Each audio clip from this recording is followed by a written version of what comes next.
वळूया इतर बातम्यांकडे. पिझ्झा खात असाल तर सावधान, पिझ्झामध्ये चाकूचा तुकडा सापडलाय.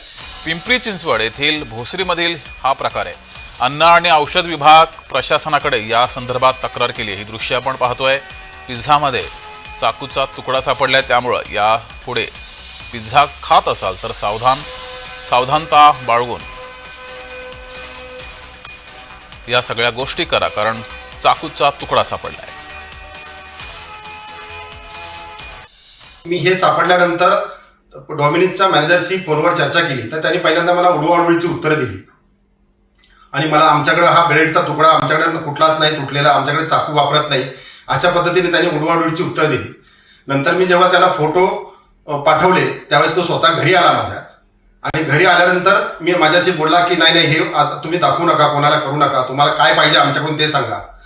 तर माझी एक विनंती सर्वांना की स्पाईन रोडचा जो चौक आहे डॉमिनोजचा, तिथून कोणीही पिझ्झा घेऊ नये.